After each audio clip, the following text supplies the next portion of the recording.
But I'm very excited to turn this over to Meg. Meg is coming from the West Coast, so she's got the coffee going. She's coming from DCG Strategies. Professionally, an incredible organization that helps churches kind of understand their properties. Personally, Meg and I got connected when I first showed up on the job through a mutual friend through the Fitzgerald Institute.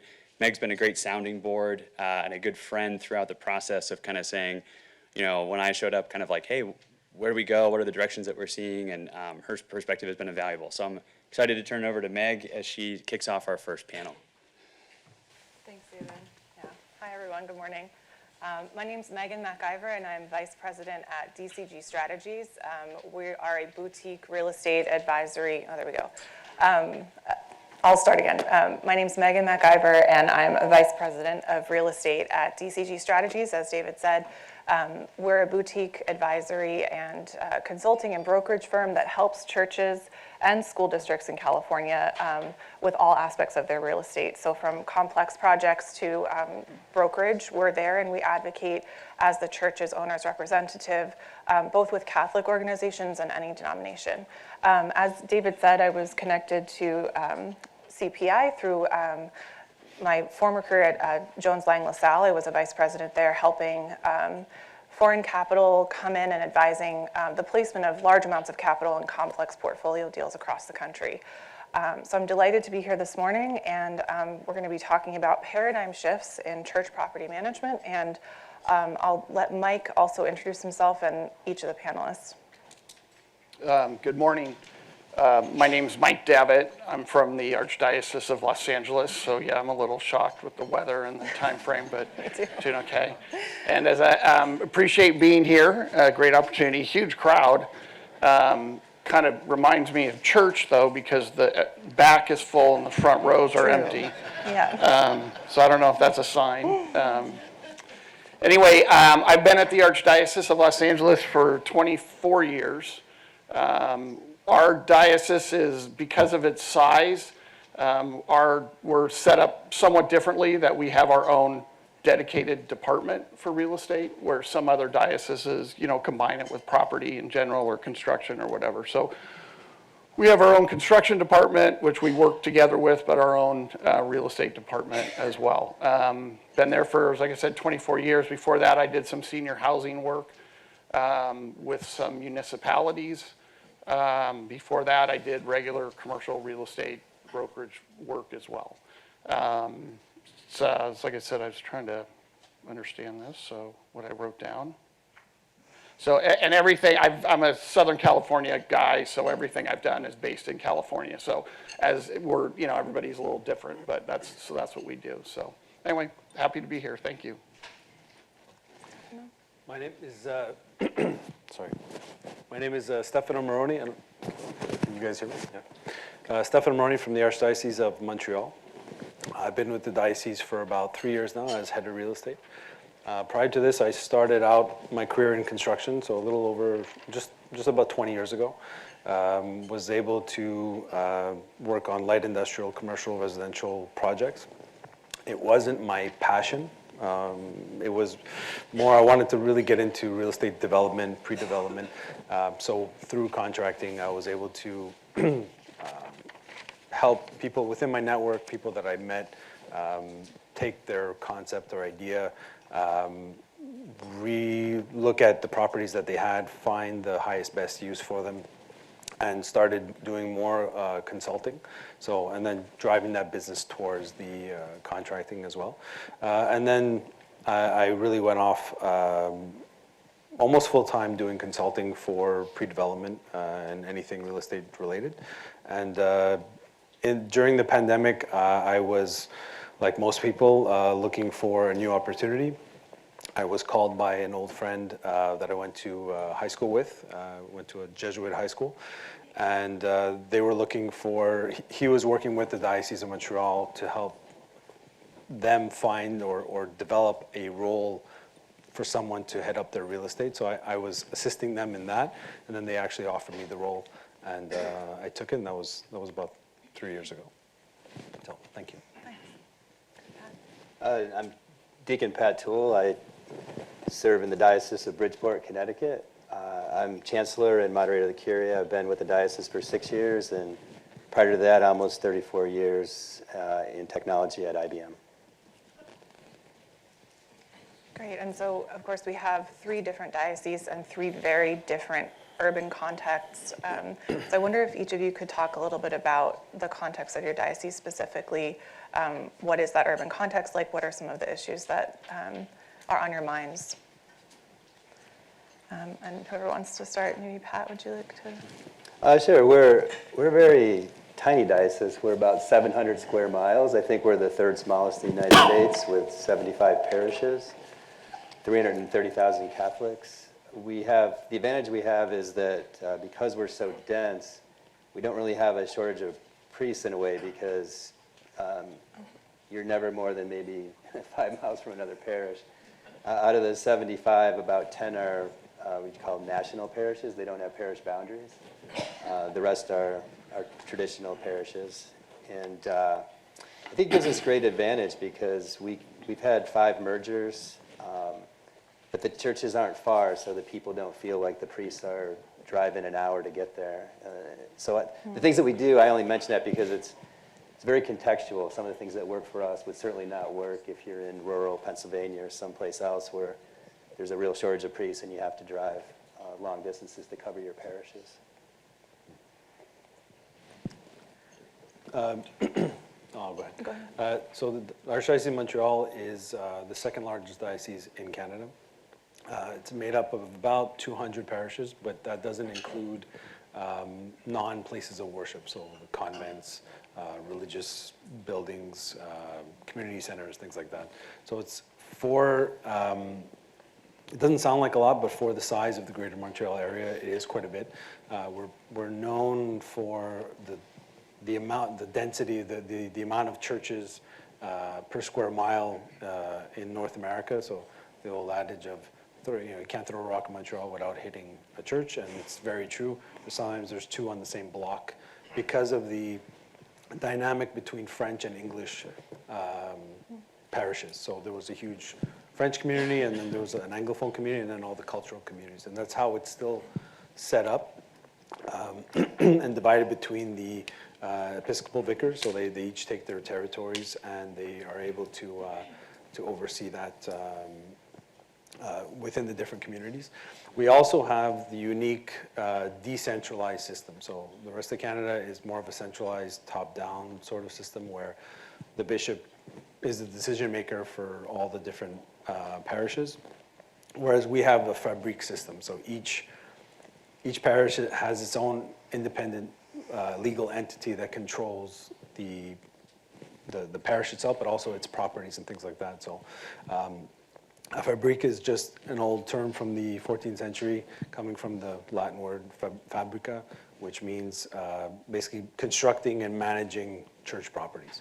So that's where the word comes from, and we have to follow that system. Has its own independent laws and regulations that are entrenched in our legal system as well.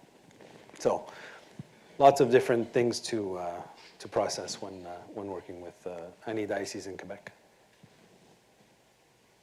Los Angeles is, well, because we're out west, there's always a conversation between who's bigger, New York or Los Angeles. So we've just figured we are, so it makes our Archbishop feel better. So we encompass 3 counties. We're Los Angeles, Ventura, and Santa Barbara County. We used to have Orange County. They separated, they're their own diocese now. We're 306 parishes. We're 245 grammar schools.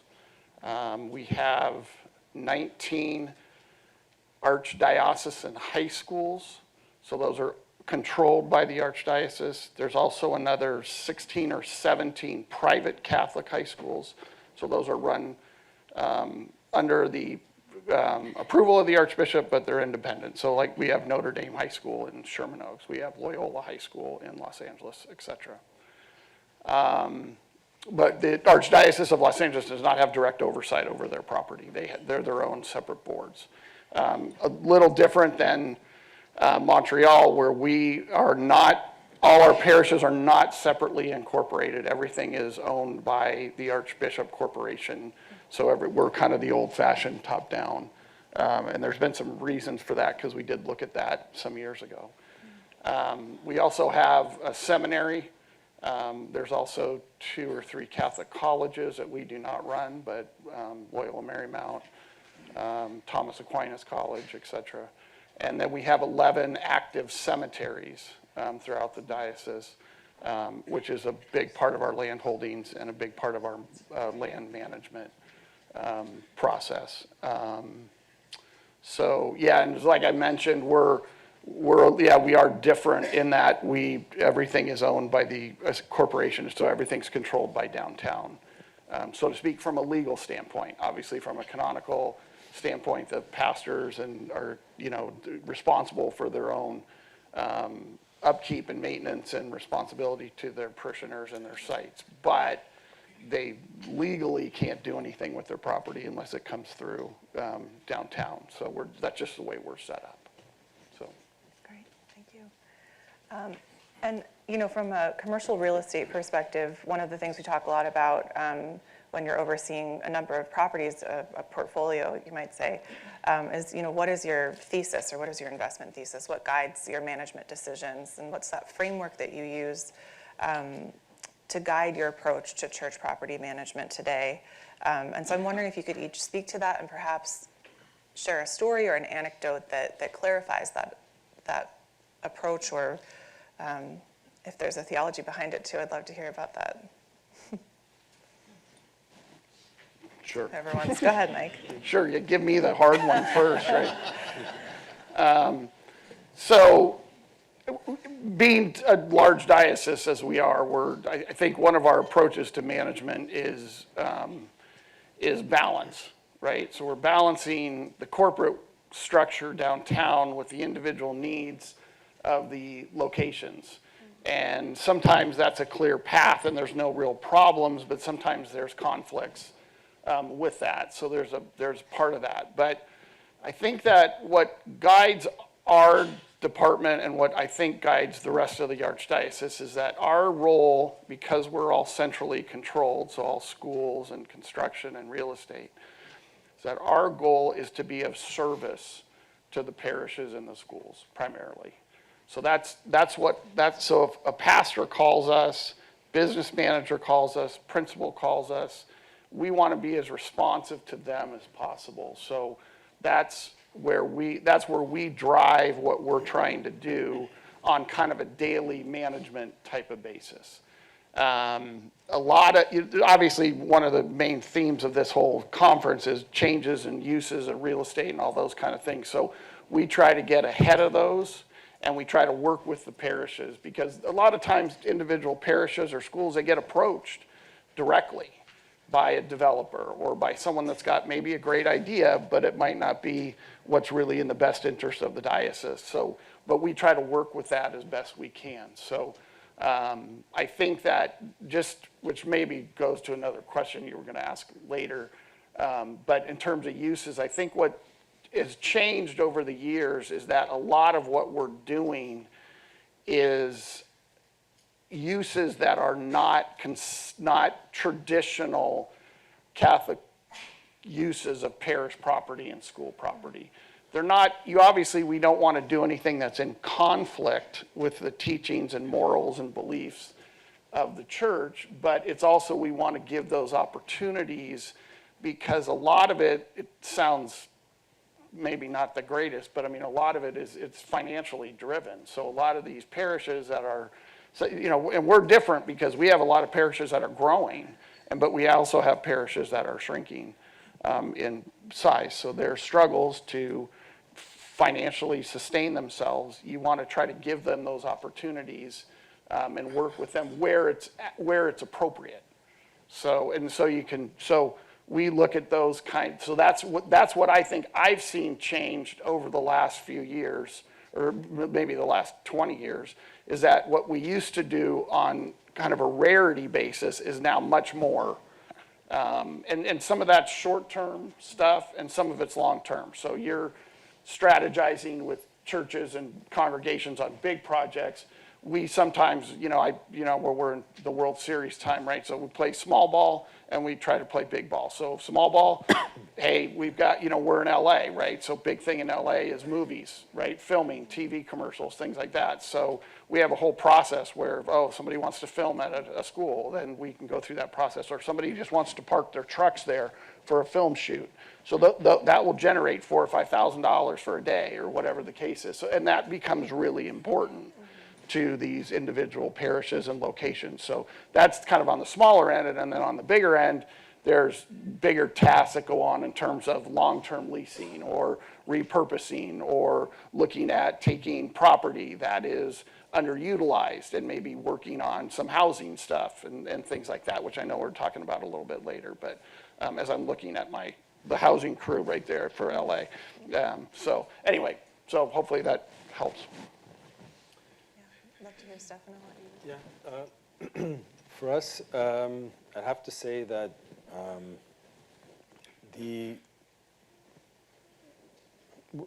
have obviously the opposite system where it's not a top-down type of system, but they are run independently. So we don't have necessarily property management services. So each fabrique will be responsible for their own property management, renovations, upkeep, things like that. There are certain rules in place where anything over, example, $10,000 has to be approved by the Archbishop. So someone with some architectural experience does have to review the example 3 bids that we ask them to bring to us. But they are responsible for managing the work, overseeing it, and all the payment and the finalization of the project. So we give similarly, I guess, to LA, where we provide them a service, we provide them guidance, but it's not necessarily in the same manner. Where my role comes into play is more on an oversight of the strategy of how we're going to, look at the diminishing participation in parishes, which causes us to have to close and sell off parishes. So we're not in acquisition mode at all. I know we brought, that came up in a call we had before the conference. I'd love to have that problem, but unfortunately it's not the case. We're looking at more, not liquidation, but to sell, and that's where we have to get creative. So what we try to do is, at least when I started, is being creative in the sense of, emphyteutic leases, ground leases, and how we can not necessarily sell it off, but temporarily have someone else control and operate and maintain a property. And also it's just fail-safe. So I implemented a lot of bonification clauses and anti-flip clauses so that no one was taking advantage of the friendly discount that they got because it's another, let's say, evangelical group that wants to purchase, but in reality, they're kind of partnering up with a developer already, and they know that they're going to try to flip the property in just a couple of years, which can easily be done, assuming that they can get the right zoning and densification changes with the municipalities. So it's something that no one was really looking at, let's say, full-time, but it was something that the Archdiocese decided that it was very important to have someone dedicated to do it, and that's how my role came into play. In terms of the changes, I mean, in the 1970s, with the whole French and English culture in Quebec, there was something called the Quiet Revolution, where there was a complete separation of state and church.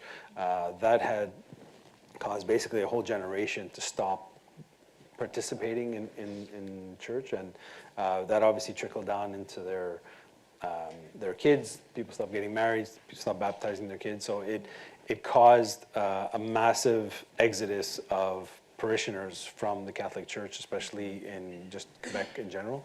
And that's obviously taken a toll because we had so many properties, just on the island of Montreal, like I was saying earlier, where you have 2 churches next to each other on the same block, in English and French, and because the, let's say, English communities had already consolidated their churches into 1 or 2, and the French had so many more that this mass change in parishioners just completely, stop the parish in their tracks and not be able to continue. And that's where the problems start to occur. When there's money rolling in, it's easy. When there's not any more, then things start to get very expensive in terms of repairs and maintenance, and it puts us in a situation where we have no other choice but to close or fusion with another parish and be stuck with the bricks and mortar that remain. And Bridgeport? For us, our guiding principle we call the one invitation of Jesus Christ to encounter him more deeply through mind, heart, and will, and to be accompanied as they go out into the world to be missionary disciples. And so we look at all of our properties to leverage them for evangelical purposes. And we look at it, another way of saying mind, heart, and will is truth, beauty, and goodness. So when we have a property, we look, can we create some evangelization exercise through truth, beauty, or goodness? And one example is we had a parish they were probably down to 100 families, and it was a historic parish, over 100 years old. In fact, it was the parish of Flannery O'Connor. And so we took that parish and we created it as a center for beauty, and we made it an oratory. And where they used to only have a few masses on the weekend with maybe 20, 50 people attending. Now there's events all week long. There's children's art classes, there's choirs, there's talks on stained glass windows, and now there's 5 masses on the weekend, or almost all full. We received over $1 million in donations from donors who believe they want to restore evangelizing through beauty. And we look at beauty as liturgy, music, art, architecture, literature. So we try to develop programs to evangelize and attract people back to the church by leveraging these properties. So our guiding principle is, before we sell it or do something, is there a compelling reason or way we can leverage that property to grow the church, to bring people back to church, to help them have a more deep encounter with Jesus Christ. Great, thank you. And how have you seen things change over the course that you've been in each of your roles? And what are the biggest challenges and opportunities facing your diocese today?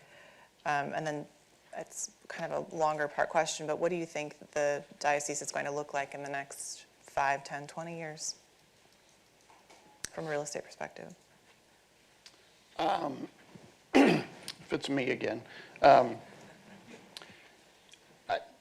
It's interesting as, we talk about these different parishes, and or different dioceses, everything is so unique to their own realities. So you can learn so much from things that you guys are doing and how you do things. And you have to take that and then try to fit that back to where you are. Mm-hmm. So I think that in Los Angeles, we're structured differently, and we're really large. So one of the things we talked about, maybe we're talking about that next, about in terms of the makeup of your departments and things like mm-hmm. that, but I'll hold off. But so it's how you operate and what you do. So we have, like in Los Angeles as an example, we have 230 to 240 active leases.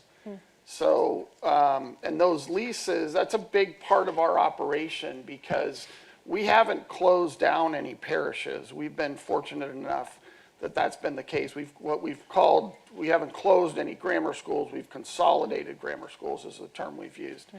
So, but some of the kind of adaptive reuses of those schools, because the schools are normally, our model in Los Angeles is that the grammar schools most of the time are situated on the parish property. Mm-hmm. So if a school closes down, sometimes to say, we're going to take that school and we're going to, build something new on it, or whatever the case might be, sometimes that's not realistic, because entitlements for the property are all tied together. There's parking requirement, things like that. So, but we tried to then work on taking the school building and maybe turning it into another educational opportunity, where, a big trend that took place 10 or 15 years ago was charter schools.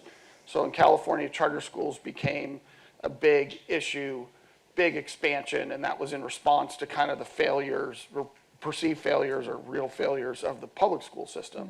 So they're still funded by the state. So all of a sudden, so you take it like this. So if you have a pastor who's had a school there at his, has had a Catholic school at his parish, declining enrollment, he has to fund the parish money to keep the teachers paid. All of a sudden, the school gets consolidated. So now all of a sudden he's got an empty building, but he still uses the building for maybe music ministry, he uses it for religious education in the afternoon. So you can't just say we're going to get rid of the building, but then a charter school will come in and say, hey, you don't have to fund this anymore, and we're going to pay you $20,000 a month, and you don't have to maintain it, and we're going to bring in 150 kids, and you don't have to do anything, and you can still use it at night and on the weekends for your other parish ministries. So those are some of the things that are like really good examples of things that can happen. But right now, you have to balance too in LA, because we're trying to obviously keep our school system going. I mean, we're a huge school system. And so right now we have a moratorium on new charter schools. So existing charter schools, if they want to stay and renew or whatever, we'll work with that. But a new charter school coming in, we won't allow it at the moment. And that's because of the impacts. But that then becomes more of an opportunity for us to think of how we can be even more creative in terms of reusing those buildings. Or maybe there's opportunity where we don't have to keep the building and we could raise it and then work with a developer to build something else or to redo something. So those are some of those kind of, those are some of the things that I see changing over time over the next 10 or 15 or 20 years. And what's a church going to look like in 20 years? It's probably way above my pay grade, but I'm sure Jesus Christ wasn't exactly sure what would look like in 2,000 years here, and this is where we are. So, but I think that our focus has always been, and this is obviously at the direction of the Archbishop, and then the auxiliary bishops, is that we want to be able to bring the gospel of Jesus Christ to the people of Los Angeles. And so they don't want us to do anything that would inhibit that process. So that's why we have to balance that with the uses of the real estate. So. Well, for us, I think the biggest changes we've experienced since being with the diocese is, I guess, relationships and process have been the two main key words. Relationships, I know it sounds cliche, but having better communication between independent fabriques and the diocese has been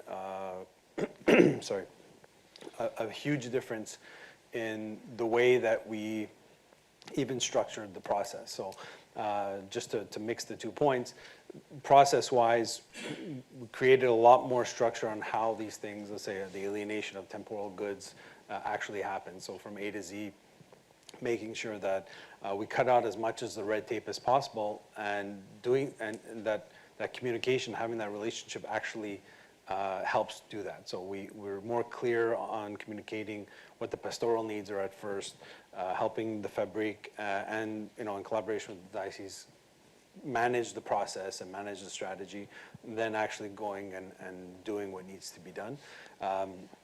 I saw this in one of the breakout sessions yesterday that the emotions involved in closing a parish can get very high. You always have that one or two wardens that all of a sudden overnight become real estate experts. And I know exactly how to do this, and you're wrong, and you're guiding us improperly. And it was because, and you have to understand them. Their families, maybe a few generations, were married there, baptized there, or had their funerals there.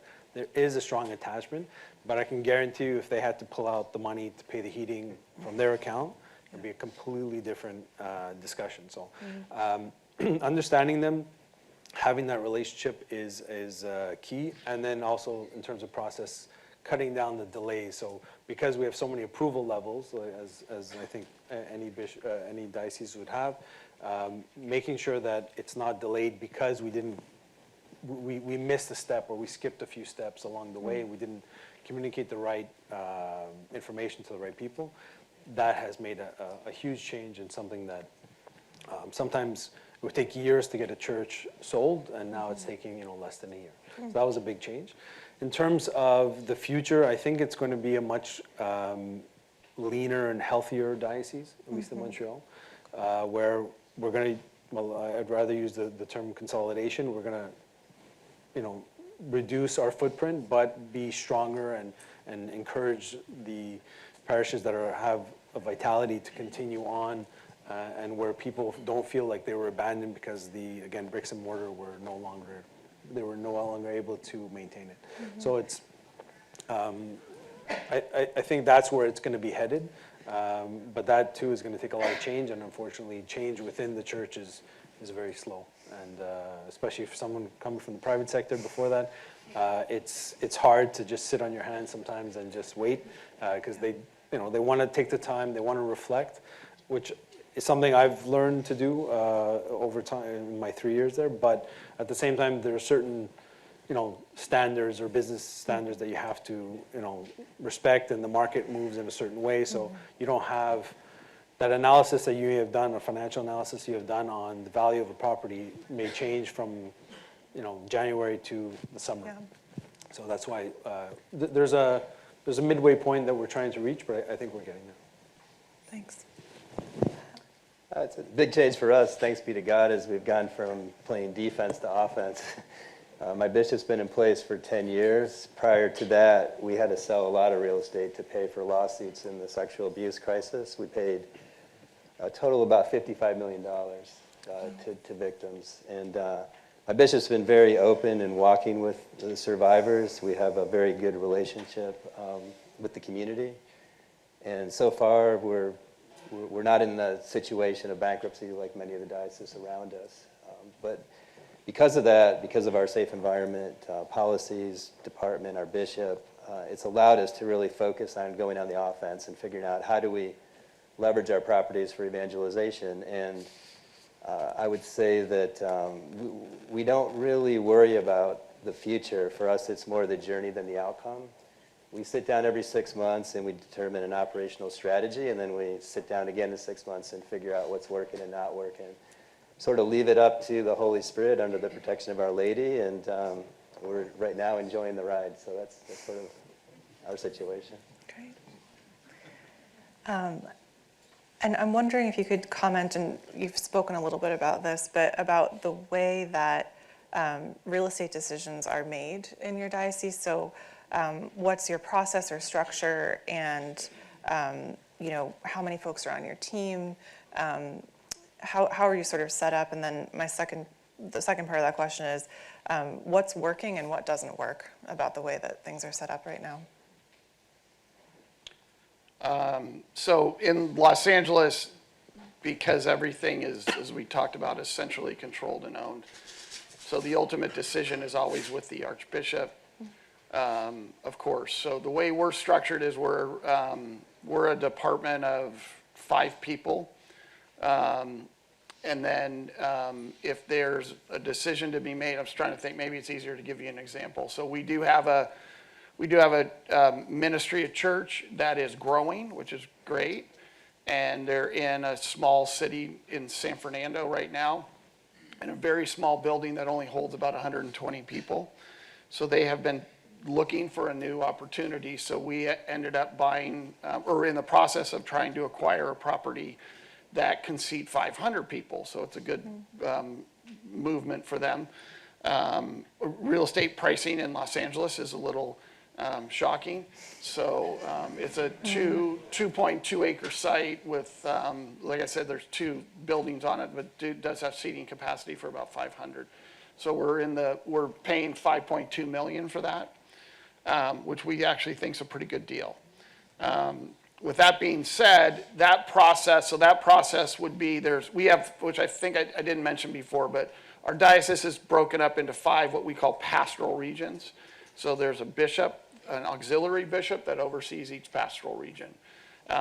So the individual parish that wanted to acquire the property, we were obviously in conversations with them. We've been looking for them. We use outside consultants to help us in some instances. And so when this property was identified, the pastor wrote a permission letter, so to speak, to pursue it to the auxiliary bishop. The auxiliary bishop then approved it. Then that moved to then our investigation of the property. And then we have what we call a real estate committee, which is an internal committee made up of the moderator, the curia, the chancellor, the archbishop, the chief financial officer, our director of construction, and a couple other people that have a lot of historical and knowledge about real estate in the diocese. So then our department would prepare a report, and that report would get presented to the committee. The committee normally, in normal times, would meet once a month. Now it's once every 2 months because of COVID and things like that. And so then that would either get approved or disapproved. And then we would go through and then we handle all the processing of the paperwork, et cetera. So that's kind of how we process a transaction. That's how we're set up. If it's a lease, it goes through a similar process, but if it doesn't have the impact, meaning, kind of material, then we can streamline that. And again, a lot of times with leases, you're trying to do things much more quickly. So like say it's a cell tower, we have 52 cell tower leases. So we have a lot of cell tower antennas, equipment that are buried in church, they're not buried, but stealth in church steeples, et cetera. So that's a great revenue source for a parish because it has minimal to no impact on their operation. And it provides a steady stream of income from like T-Mobile or Verizon or whatever the case is. So we've actually created a whole system for that where we have master leases and we use consultants to advise us and things like that. So that just gives you, that's just kind of how we're set up operationally, if that makes sense. That's great. We're set up in, I guess, a similar fashion where there's the archbishop, the auxiliary bishop that covers certain pastoral territories. We just call them something else.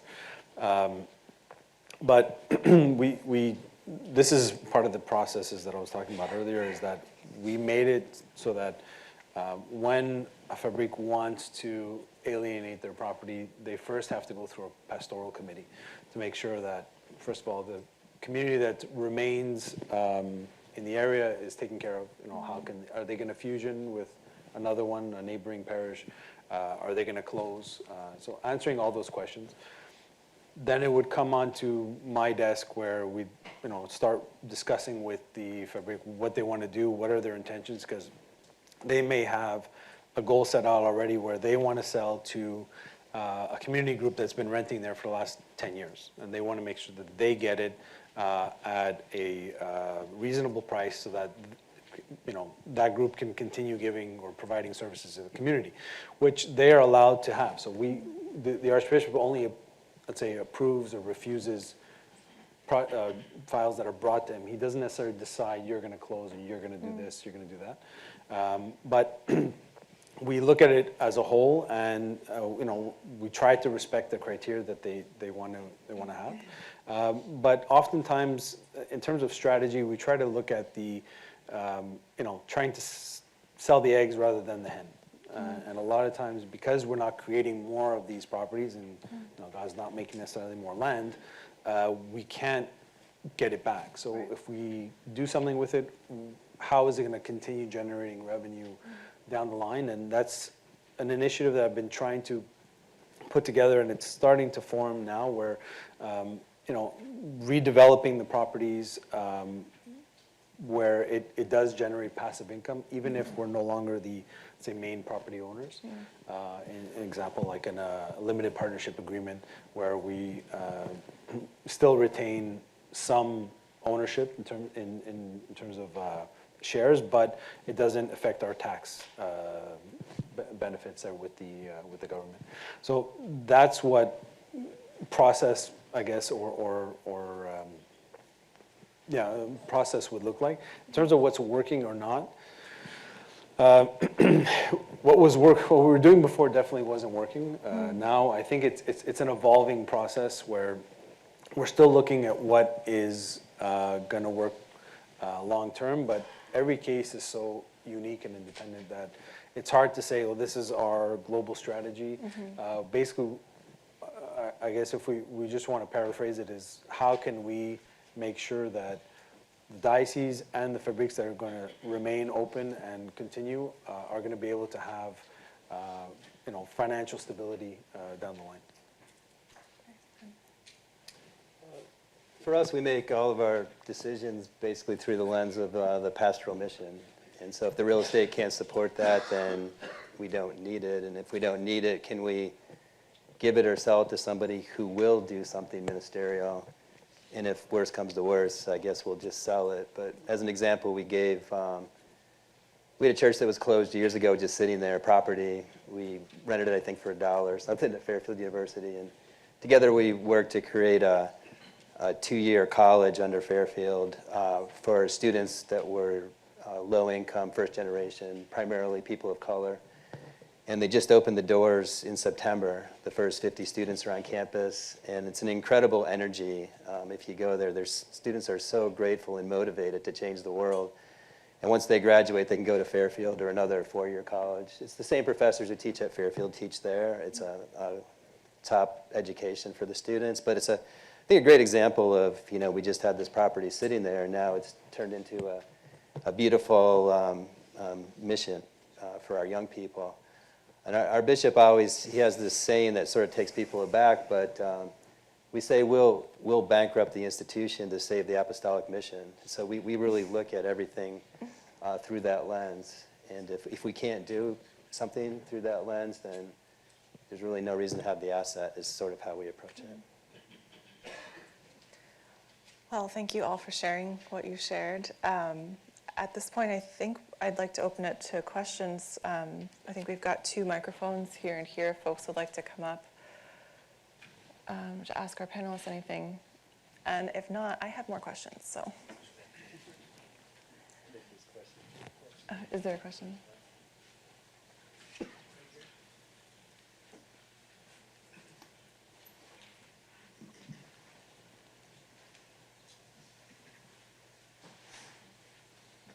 You almost answered my question with the last series of questions you had.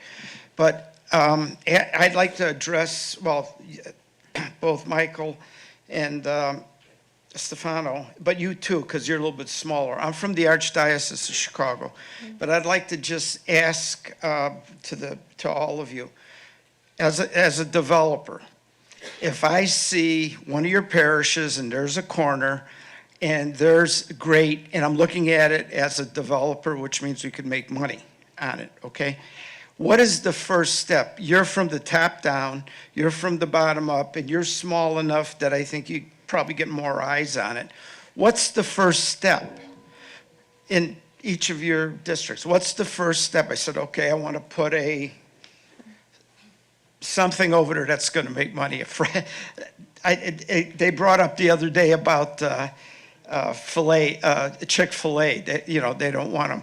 That throws off a lot of rent. But if you have it, what's the first step? If I see one of your parishes, and I want to put something on a corner, what's the first step? So you're posing the hypothetical question not from the parish standpoint or not from the diocese standpoint, but from a developer standpoint, correct? Correct. Okay, so, I mean, in our situation, what we would like you to do is to contact us, meaning the Archdiocese's real estate department first. Because that means we can control the flow of the information and more appropriately handle the kind of the technical side of what your potential interest is. So, and the reason why I say that is because what we do face on a lot of times is developer will contact the individual parish directly. And because we're set up a little bit differently in terms of how we're structured, the parish technically can't make a decision based upon, like to say, oh, we want Chick-fil-A here, because this is a great idea, right? So if Chick-fil-A comes to us and says, can we go here? We can then vet that process through, and it's much more efficient for our department and the Archdiocese, not just us, but our Archdiocese, to talk with the parishes directly. What happens a lot of times, which is, I shouldn't say happens a lot of times, but it happens, is where, somebody comes and approaches a parish and says, hey, we want to put up some building on the back of this parking lot that you're not utilizing that much, or doesn't seem to be filled up, or could we do that? And the parish, and they said, and we'll give you $10 million to do it. Well, the parish says, oh, great, I just solved my whole financial problem for the next 10 years. So, but there might be a reason why we can't do that, or there might be a very good reason why we can, and we want to work with the parish to do that. So, a long example, but that's where that's what we would want to see. Okay, let me ask, well, you're a giant archdiocese. Would it be the same process with you two? Yeah, I'd say it would be, it'd be very similar where the parishes get approached majority of the time because people know that they are independently run, but like anything else, the Archbishop has to have the final word and as well as the finance committees and the College of Consultors and so on. So I'd have to say the same thing where I'd prefer that they come to us directly, because if they go to the parish level, they haven't gone through a whole process, meaning the pastoral process, making sure that they know where that's going. Even internally, what's our strategy? What would we like to see for that property as well? Is it going to maximize the value and also, respect the values of the church as well? When I started, it pissed a lot of developers off, and I knew them. We all went to the same dinners and golf tournaments and things like that. It's normal because they were always trying to convince our poor parishes, I'll take this off your hands for $1. I'm doing you a favor. And this happened. I'll give an example where they have this huge cemetery, and only a quarter of it is actually being used. So over the last 125 years that it's been in operation, only a quarter of the parcel of land is being used. So I think it's a total of 600,000 square feet. And because it was never developed, it's virgin land, so nothing's ever been built on it. And it's not irrigated, of course. It would flood in certain times of the year. So they were saying, can you take this off our hands? We don't want to deal with this anymore. And again, the whole dollar value came up. We came in, did our analysis, and we're actually looking to sell it for about $9 million. So to answer your question, we would rather have input on who we're going to pick and choose. That's something I'm trying to do now, where create a list of the properties we have, categorize them in what their, say, potential is, not just for the site, the parish, but also for the diocese. And then say, okay, well, now I know that this would be ideal for a developer, this would be ideal for a community center, or maybe, working with the city, maybe they have an initiative that they'd like to put in, and pick and choosing who that buyer is going to be, rather than waiting for them to come to us with an idea. Yeah, I'd say we're probably different because we're so small in that we want strong, vibrant parishes. So we don't really care who you approach with the idea. It could be the pastor, it could be me, it could be chief real estate officer, it could be the bishop. Wherever it comes in, we work collaboratively to figure out, is this a good idea or not a good idea? And we have a rigorous approval process, but the most important thing for us is that we want subsidiarity. We want the parishes to be driving. We've sort of gotten away from a lot of chancery top-down things because it hadn't worked for us for 50 years. So we're trying to get much more collaborative and supportive of the parishes. We'll come forward with ideas, but we really encourage the pastors to bring ideas to us because, at the end of the day, we're all in the same mission. So yeah, I'd say it's a little different, probably because we're just small and we can do things maybe differently. May I ask one more stupid question? I think we have another person waiting, maybe after she's, did you want to ask a question? Maybe when she's finished, if that's okay. Thank you. Good morning. I'm also from the Archdiocese of Chicago, and it's been really inspiring hearing all the different uses, how you've been using your real estate for like liturgy, music, art, and evangelizing through property as well. And I was wondering, what are some of the like internal factors you consider when isolating what parishes or properties to use for those spaces, as well as what information in terms of like a county level or statewide or community level that you also look at to really understand what properties would be best used for those different missions to evangelize while keeping the property still owned by the Archdiocese? Yeah, for us, we use a tool called Mission Insight, and in my bishop's office, we have a map of the diocese on the wall with all the boundaries. And then in my computer, I'm able to map where all the parishioners are for every parish, and then we constantly look at parish boundaries and properties and figure out what the needs are and how we can leverage to drive, as I say, evangelization through the properties. So we do a very sort of analytic set of work in the background.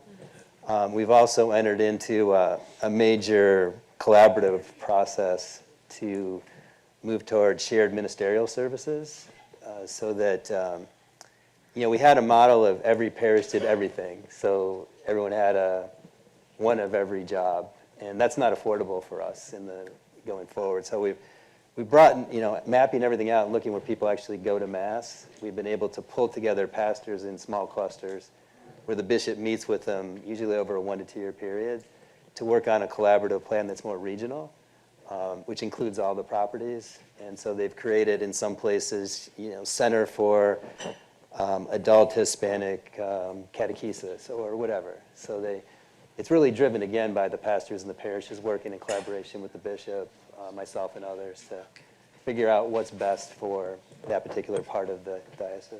But a lot of analytics in the background to figure all that out.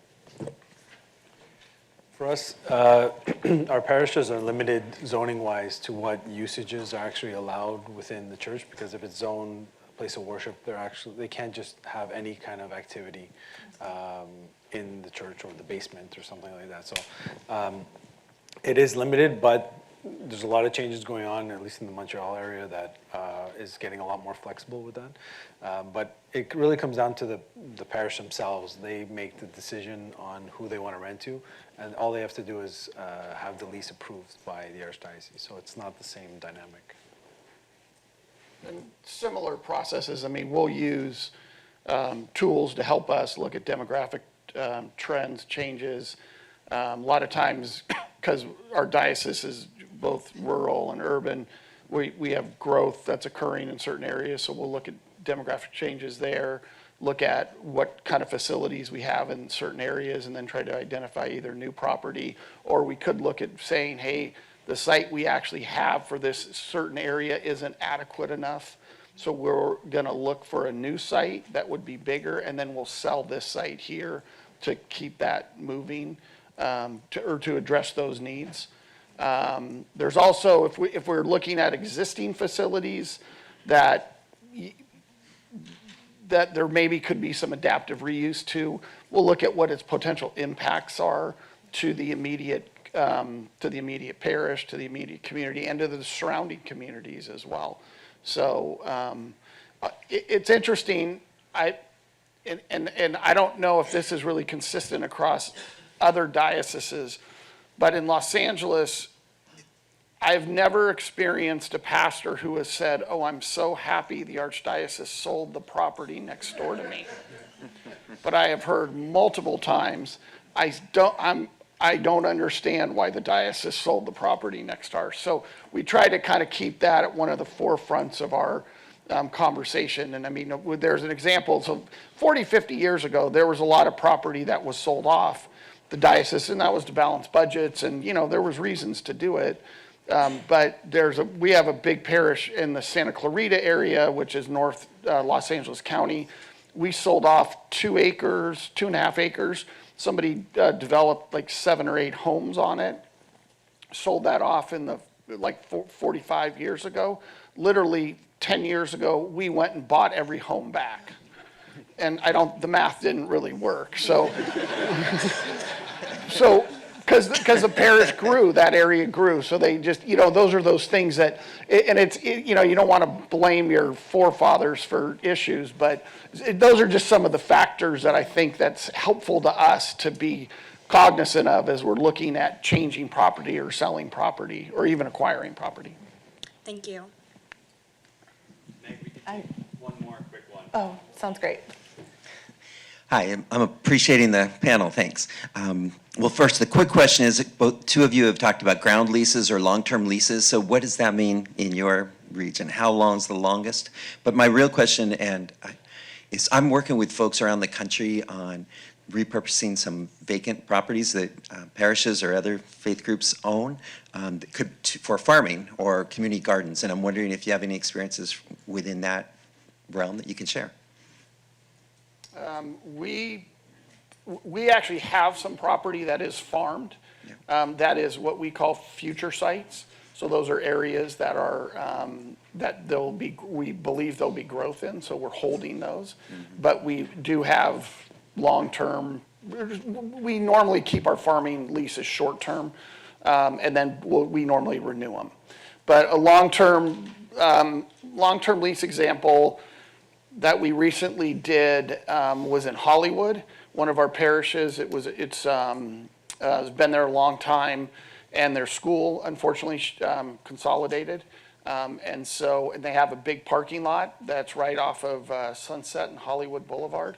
So the parking's extremely valuable in that area.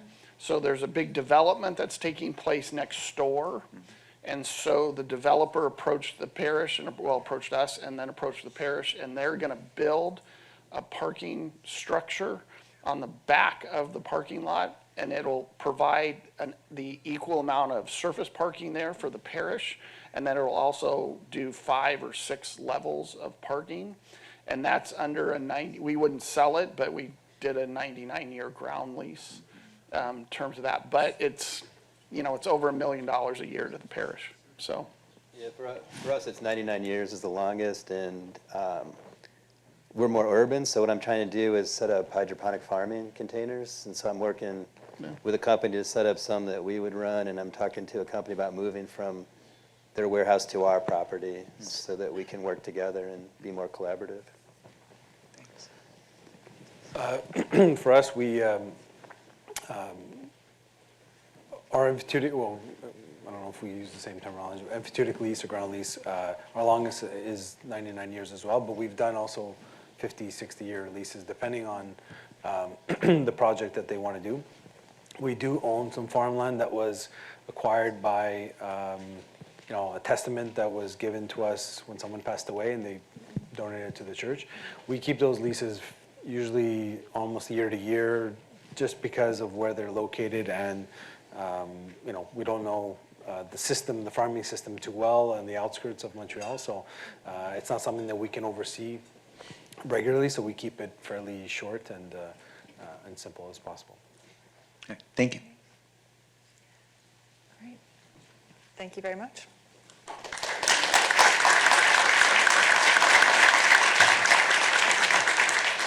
Thanks so much.